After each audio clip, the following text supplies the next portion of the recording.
MPSC आपल्या सर्वांचा जिव्हाळ्याचा विषय. संत गतीने काम करणारी एमपीएससी ऍक्टिव्ह मोडला येते. ऍक्टिव्ह मोडला आल्यानंतर विद्यार्थ्यांकडून एमपीएससीचं स्वागतच होतं, परंतु एमपीएससी इतक्या ऍक्टिव्ह मोडला जाऊन प्रोएक्टिव्ह होऊन काही महत्वाचे निर्णय घेतील हे आपण अपेक्षित केलेलं नव्हतं. एमपीएससी इतकी ऍक्टिव्ह झालेली होती की एकाच दिवशी 3 परिपत्रक काढलेले होते आणि सर्वात महत्वाचं परिपत्रक ज्यांनी लक्ष वेधून घेतलेलं होतं ते परिपत्रक होतं की एमपीएससीच्या पूर्व परीक्षा इथून ऑनलाईन स्वरूपाच्या होणार. आता एमपीएससीला ही गरज का पडली याची कारणे सुद्धा एमपीएससीने जरी सांगितलेली असली तरी आपल्याला ती पटण्यासारखी नाहीत किंवा आपले जे महत्वाचे प्रश्न त्यामध्ये उपस्थित होतात ते अजूनही तसेच आहे. तो जो संभ्रम आहे तो विद्यार्थ्यांच्या मनामध्ये अजूनही तसाच आहे. या अनुषंगाने आता एमपीएससीचा मुद्दा विधिमंडळात सुद्धा उचलण्यात आलेला आहे. तो प्रश्न विधिमंडळात मांडण्यात आलेला आहे. नेमके हे मुद्दे कुठले आहेत आणि कुठल्या पद्धतीनं या प्रश्नांना मांडण्यात आलेला आहे हीच चर्चा आपण या व्हिडिओच्या माध्यमातून करणार आहोत. आणि विद्यार्थ्यांचे काय प्रश्न आहे, कुठल्या प्रश्नामुळे गोंधळ विद्यार्थ्यांच्या मनामध्ये निर्माण झालेले हे आपण बघणार आहोत. So hello friends, welcome to all. मी प्रतीक कुमार स्वागत करतो तुम्हा सर्वांचं पुन्हा एकदा एओनाइसच्या युट्यूब प्लॅटफॉर्म वरती. एमपीएससी ऑनलाईन एक्झाम वर विधान परिषद गदारोळ झालेला आहे, आपण बघूया. पण तत्पूर्वी तुम्ही जर राज्यसेवेसाठी तयारी करत असाल तर मुख्य परीक्षेसाठी आन्सर रायटिंग महत्वाचा भाग आहे. त्याच अनुषंगाने उत्तर लेखन झिरो टू हिरो हे पुस्तक मी लिहिलेलं आहे. यामध्ये आन्सर रायटिंग रिलेटेड ज्या काही ट्रिक्स आहे, टिप्स आहे, त्याचं विस्तृत मार्गदर्शन, उत्तरे कशा पद्धतीने लिहायची असतात हे सर्व तुम्हाला या पुस्तकामध्ये पाहायला मिळणार आहे. सो निश्चितच तुम्ही मार्केटमधून खरेदी करून घेऊ शकता. तुमचा कॉन्फिडन्स आणि तुमचं मार्क्स वाढून देणार हे पुस्तक ठरू शकतं. चला आता अशा पद्धतीनं विधिमंडळामध्ये आपला एमपीएससीचा मुद्दा उचलण्यात आलेला आहे. ओमप्रकाश उर्फ बच्चू बाबाराव कडू यांनी सुद्धा हा मुद्दा मांडलेला आहे. अभिजित वंजारे यांनी सुद्धा हा प्रश्न उचललेला आहे आणि श्री सतेज उर्फ बंटी डी पाटील यांनी सुद्धा आपलं मत, आपला प्रश्न विधिमंडळात या पटलावर मांडलेला आहे आणि चर्चेसाठी घेतलेला आहे. ठीक आहे. आता एमपीएससी ऑनलाईन परीक्षा वाद पुन्हा चर्चेत, म्हणजे तो ऑलरेडी चर्चेत होता, पण महत्व याला का प्राप्त होतं, जर विधिमंडळामध्ये विद्यार्थ्यांचा प्रश्न मांडण्यात येत असेल सो निश्चितच मग हे स्वागतार्ह आहे. या जेणेकरून मग एमपीएससीला सुद्धा लक्षात येईल, सरकारला सुद्धा लक्षात येईल की नेमका प्रॉब्लेम काय आहे, नेमका आपला मुद्दा काय आहे. आणि एमपीएससीने हा जो निर्णय घेतलेला आहे या निर्णयाला तुगलकी निर्णय सुद्धा म्हटलेला आहे. मध्यंतरी फडणवीसांनी म्हटलेलं होतं की विद्यार्थ्यांशी चर्चा करून मग आम्ही हा पुढे निर्णय बघणार आहोत की यामध्ये काय करता येईल किंवा विद्यार्थ्यांवर कुठलाही अन्याय होणार नाही, अशा पद्धतीचं स्टेटमेंट आपल्याला आपल्या राज्याचे मुख्यमंत्री यांच्याकडून आलेलं पाहायला मिळतं. परंतु अशा पद्धतीने जर निर्णय होत असेल तर एमपीएससीने आधीच विद्यार्थ्यांना कन्सिडर का केलेला नाही, विद्यार्थ्यांशी चर्चा का केलेली नाही, विद्यार्थ्यांपर्यंत आधीच हा निर्णय का पोहोचवलेला नाही, या अनुषंगाने या निर्णयाला तुगलकी निर्णय सुद्धा म्हटण्यात आलेला आहे. आपण सर्वांनी बघितलेला आहे. आणि या ऑनलाईन एक्झामला आपल्या बऱ्याच विद्यार्थ्यांचा, काही विद्यार्थी असेल की जे सपोर्टला सुद्धा असतील, परंतु प्रामुख्याने विद्यार्थ्यांचा विरोध होताना आपल्याला या ठिकाणी दिसून येत आहे. ऑनलाईन सीबीटी वर्सेस ऑफलाईन हा आता वाद पेटलेला आहे. एमपीएससीला नेमकी ही गरज का पडलेली आहे आणि विद्यार्थ्यांचा प्रामुख्याने प्रश्न जे आहे, प्रामुख्याने जी चिंता आहे ती आहे पारदर्शकतेला धरून, पेपर फुटीचे जे प्रकार आहे त्याला धरून आणि ऑनलाईन पद्धतीमुळे हा जो काही नॉर्मलायझेशनचा प्रकार आहे जो आपल्या अजूनही पचनी पडत नाही, तो एक प्रामुख्याने मुद्दा आहे. आता नॉर्मलायझेशनचा प्रकार आपल्या सर्वांना माहिती आहे, कारण आपण तलाठीच्या परीक्षा असू दे, नगर परिषदच्या परीक्षा असू दे किंवा अजून इतर कुठल्या परीक्षा असू दे, यामध्ये किती मोठ्या प्रमाणात खोड झालेले आहे, घोटाळे झालेले आहे आणि कसे विद्यार्थ्यांचे मार्क्स, म्हणजे जे 200 गुणांची परीक्षा असते त्यापैकी 214 गुण कशा पद्धतीने मिळतात आणि हा नॉर्मलायझेशनचा भंकस प्रकार आपल्या विद्यार्थ्यांचा पचनी अजूनही पडलेला नाही. आणि एमपीएससी मग आता चांगल्या पद्धतीनं काम करायला एमपीएससीने सुरुवात केलेलं होतं. रिझल्ट लवकरात लवकर एमपीएससी देत होती. मग एमपीएससीने कारण सांगितलेलं आहे की अजून आम्हाला यामध्ये पारदर्शकता आणायची आहे आणि एकदम फास्ट पद्धतीने निर्णय किंवा निकाल काढायचे आहे, निकाल लावायचे आहे. सो इतका जरी निकाल इतक्या लवकर येत असेल तरी एमपीएससी विद्यार्थी खुश होते. मग एमपीएससीने हे टीसीएस, आयबीपीएस सारखी जे काही यांचे डिजिटल झोन आहे, आयन डिजिटल झोन, जिथे आपल्या या परीक्षा पार पडत असतात, सो त्या सुद्धा ऑलरेडी वादाच्या घेऱ्यात राहिलेल्या आहेत. त्यांच्यावर अनेकदा प्रश्न उपस्थित झालेले आहेत. तरी सुद्धा एमपीएससीने हे प्रकरण ऑनलाईन पद्धतीत किंवा या परीक्षा ऑनलाईन पद्धतीत करण्यासाठी अट्टहास का धरलेला होता.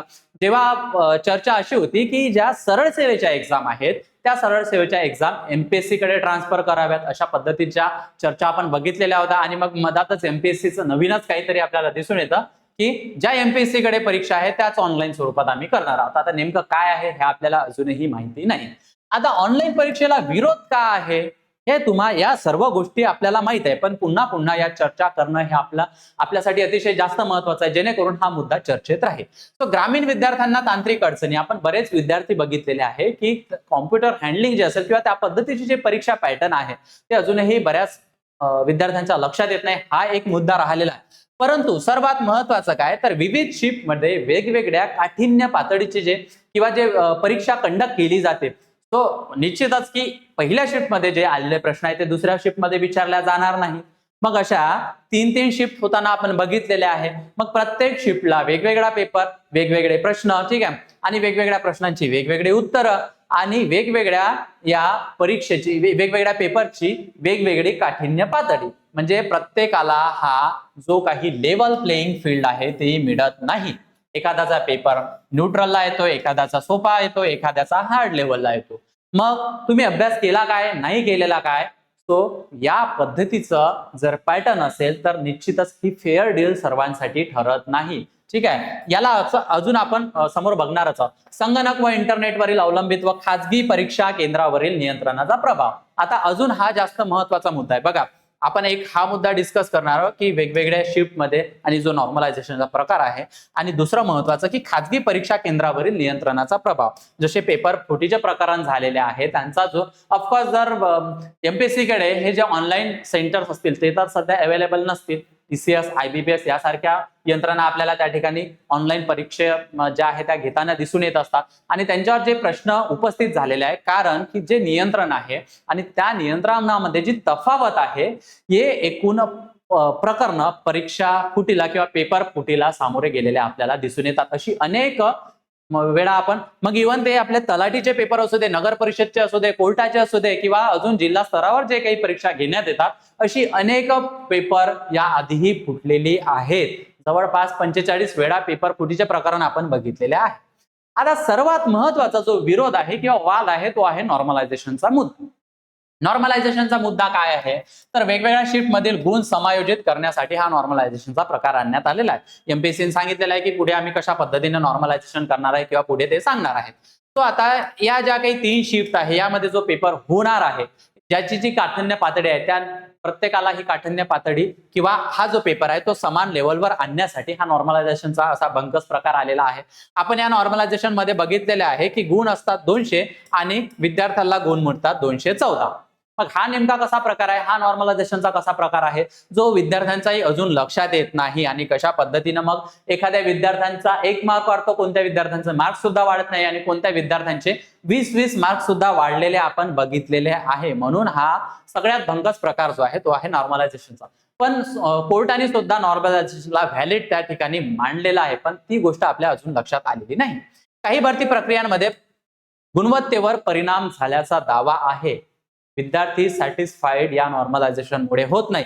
मेहनती विद्यार्थ्यांवर अन्याय अशी टीका म्हणजे ही टीका जी योग्यच आहे, आणि सरकारकडून पारदर्शकतेचं जे सूत्र आहे ते जाहीर करण्याची मागणी आता विद्यार्थी आपल्याला करताना दिसून येत आहे. अनेक ठिकाणी आता या निर्णयाला घेऊन आंदोलन सुद्धा उभे राहत आहे, काही ठिकाणी आंदोलन सुद्धा सुरू झालेले आहे. ठीक आहे, हा नॉर्मलायझेशनचा प्रकार आपण विद्यार्थी ज्या परीक्षा देत असतो सो नॉर्मलायझेशनचा प्रकार माहित आहे की शिफ्ट 1 मधला जर रॉ स्कोर 90 असेल आणि शिफ्ट 2 मधला जर रॉ स्कोर 75 असेल आणि नॉर्मलायझेड स्कोर हा 85 असेल, सो नेमकं हे प्रकरणच लक्षात आपल्याला येत नाही. सो हा महत्वाचा मुद्दा आहे. ठीक आहे, त्यानंतर बघा अजून महत्वाचा काय की पेपर फुटी आणि ऑनलाईन परीक्षा 2002 ते 2025 दरम्यान अनेक पेपर फुटीचे प्रकरणांचा उल्लेख झालेला आहे, आणि जो आकडा इथे मांडण्यात आलेला आहे त्या मी तुम्हाला सभागृहात ज्या काही गोष्टी मांडण्यात आलेल्या त्याच अनुषंगाने चर्चा करत आहोत. सो 45 वेळा पेपर फुटीचे प्रकरण झालेले आहेत असा सुद्धा मुद्दा मांडण्यात आलेला होता,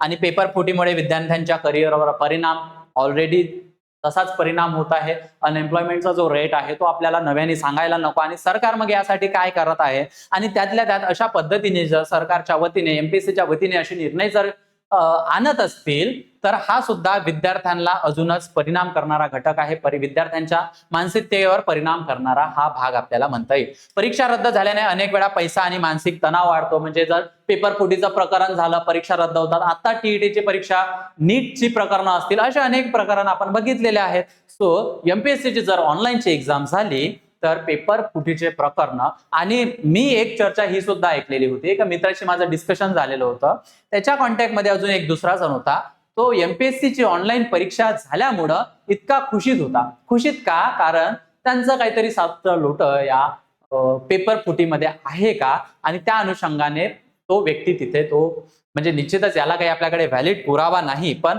पेपर फुटीचे प्रकरण जे आहे ते आपल्याला नव्याने सांगायला नको. असे अनेक कार्यकर्ते त्या फील्डमध्ये ऍक्टिव्ह असतात आणि त्यामधून अवैध मार्गाने पैसा जमा करण्याचं काम करत असतात, आणि मग मेहनती विद्यार्थी यामध्ये मागे राहून जातो. हॅकिंग, रिमोट ऍक्सेस, बनावट उमेदवार यासारख्या अनेक चिंता, अनेक प्रकरण असतील जे आपल्याला माहिती सुद्धा आलेली नाही, आपल्याला प्रामुख्याने समोर सुद्धा आपल्या डोळ्यासमोर आलेली नाही, आणि अशी कित्येक प्रकरणे होत असतील. ठीक आहे, प्रश्नपत्रिका फुटले, स्वप्नांची वाट चुकले, परीक्षा रद्द झालेल्या आहे, आणि हाच विद्यार्थ्यांचा ताण. आणि ऑलरेडी एमपीएससीनी बऱ्याच वेळा एक्झाम पोस्टपोन करणं असू देत, अशी अनेक वेगवेगळ्या पद्धतीने कारणं दिलेली आहेत, परीक्षा पुढे ढकललेल्या आहेत, आणि मग ऑनलाईन स्वरूपाच्या परीक्षेमध्ये जर अशा पद्धतीचे प्रकरण उपस्थित झाली, घोटाळे झाले, तर मग अजून जे एमपीएससीने म्हटलेलं आहे की आम्ही फास्ट प्रोसेस करणार आहे, अजून जास्त पद्धतीत, चांगल्या पद्धतीत आम्हाला काम करायचं आहे. सो निश्चितच हे एमपीएससीचं पटण्यासारखं नाही याकरता, कारण जे काही आपले मुद्दे आहेत ते मुद्दे त्या ठिकाणी क्लिअर झालेले नाही. आता बघा, हा जो विधिमंडळात प्रश्न मांडण्यात आलेला होता, यामध्ये युपीएससी मॉडेलचा सुद्धा दाखला देण्यात आलेला आहे. आता युपीएससी इतकी देश पातळीवर काम करणारी जी संस्था आहे, जी हे काही एक्झाम कंडक्ट करते, सो युपीएससी अजूनही ओएमआर आणि ऑफलाईन स्वरूपात परीक्षा घेते. आपण सर्वांनी बघितलेलं आहे. युपीएससीचे एकही पेपर फुटीचे प्रकरण आपण बघितलेलं नाही. ठीक आहे, निग्लेजेबल लेवलला जर काही बातम्या आल्या असेल तर त्या आपण बघितलेल्या आहे. ठीक आहे, मेन्स परीक्षा पूर्णपणे लिखित स्वरूपात आहे. त्यानंतर उत्तर प्रदेश, बिहार, कर्नाटकसह अनेक राज्यात मोठ्या परीक्षा या ऑफलाईन स्वरूपाच्या होतात, आणि महाराष्ट्रातही युपीएससी सारखी परीक्षा पद्धत लागू करण्याची मागणी, ही जी काही डिमांड आहे, ही या विधिमंडळात या सदस्यांच्या वतीने उचलण्यात आलेली आहे. आणि एक महत्वाचा की निकाल थोडा उशिरा लागला तरी चालतो, पण महत्वाचा प्रश्न आहे की पारदर्शकता, विश्वासार्हता त्या ठिकाणी असायला पाहिजे. जर एखादा विद्यार्थी परीक्षा देत आहे तो ती एका प्रोसेस थ्रू झाली पाहिजे, ज्यामधून अकाउंटेबिलिटी आहे, त्याची जी पारदर्शकता आहे ती विद्यार्थ्यापर्यंत पोहोचली पाहिजेच नाही तर विद्यार्थ्यांना ती आपलीशी वाटली पाहिजे. या अनुषंगाने विद्यार्थ्यांच्या वतीने निर्णय घेणं एमपीएससी कडून अपेक्षित होतं, पण एमपीएससीचा हा निर्णय आपल्याला पडलेला नाही. आता याचं पुढे काय होणार आहे हे येणाऱ्या कार्यकाळामध्ये आपल्याला माहिती पडणार आहे. सो तुमचं यावर काय मत आहे, व्हॉट डू यू थिंक, हे तुम्ही मला कॉमेंट सेक्शन मध्ये सांगायचं आहे. आणि तुम्ही जर राज्यसभेसाठी तयारी करत असाल तर समर्पण नावाची बॅच आम्ही लॉन्च केलेली आहे. 29,999 रुपये इतक्या माफक दरात तुमच्यासाठी अवेलेबल आहे. लाईव्ह प्लस रेकॉर्डेड स्वरूपाची ही बॅच असणार आहे. त्याची वैशिष्ट्ये प्रिलिम्स प्लस मेन्स, आणि सर्वात महत्त्वाचं लाईफ टाइम व्हॅलिडिटी या बॅचची असणार आहे. Basic to advance NCERT coverage, answer writing practice, PYQ analysis, study notes, test series plus 1-to-1 mentorship सुद्धा यामध्ये अवेलेबल असणार आहे. तुम्हाला काय करायचं आहे, प्रतीक सर माझा कुपन कोड यूज करायचा आहे आणि या बॅचवर भरघोस डिस्काउंट मिळवायचा आहे. सोबतच मी माझा नंबर तुमच्याशी शेअर करत आहे, निश्चितच तुम्ही कॉन्टॅक्ट करू शकता. त्यावेळेस ते ऍप्लिकेशन डाउनलोड करायला विसरू नका. गुगल प्ले आणि ऍप स्टोअरला अवेलेबल आहे, ज्यामध्ये hide notes, NCERT state books, current affairs, mind map, syllabus, quiz अशा अनेक गोष्टी मला त्या ठिकाणी अवेलेबल होती. QR कोड स्कॅन करा, एओनाच्या टेलिग्राम चॅनलला जॉईन करा, तिथे तुम्हाला अपडेटेड माहिती अवेलेबल होणार आहे. आणि सोबतच मी ऑफिशियल नंबर आणि वेबसाईट तुमच्या शेअर करत आहे, निश्चितच तुम्ही तिथे व्हिजिट करू शकता. आय होप हा टॉपिक तुम्हाला आवडला असेल. तुम्हाला कसा वाटला मला कॉमेंट सेक्शन मध्ये सांगा. सध्या इथेच थांबूया, पुन्हा भेटूया एका नवीन टॉपिक सोबत लवकरच.